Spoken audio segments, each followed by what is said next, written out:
Bonjour à tous, dernier épisode de Demain nous appartient. Notre actualité du jour portera sur DNA, spoiler, amour et au revoir. Camille s'est précipitée pour voir Diego une dernière fois. Le matin, Xavier prépare des crêpes pour le petit déjeuner, pour le plus grand plaisir de Camille et Maud. En effet, Martin a récemment tenté, sans succès, d'en créer un.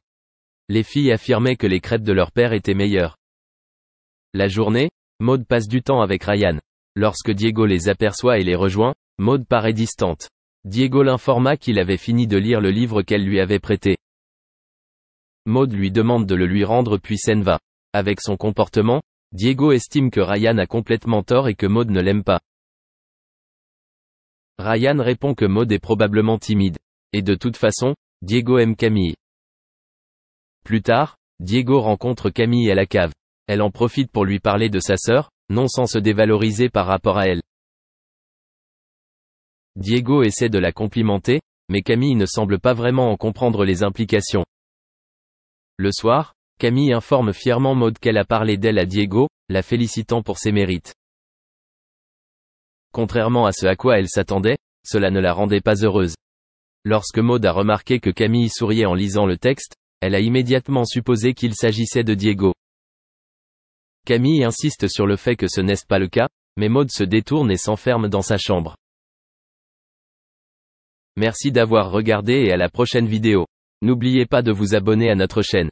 En attendant, dites-nous ce que vous en pensez dans la section commentaires ci-dessous. C'est ça. 2021, Alizée et sa fille Anneli Châtelain présentent alors le nouveau membre de la famille. Une arrivée qui semble mettre tout le petit clan en joie après la tristesse d'avoir perdu leur fidèle ami il y a peu. En effet, l'événement a été si terrible et visiblement traumatisant que la chanteuse avait décidé de faire un nouveau tatouage en hommage à son chihuahua disparu. Il reste donc à espérer que le petit rôte lui apporte autant de bonheur et de satisfaction que ce qu'elle a connu durant plusieurs années avec Galak.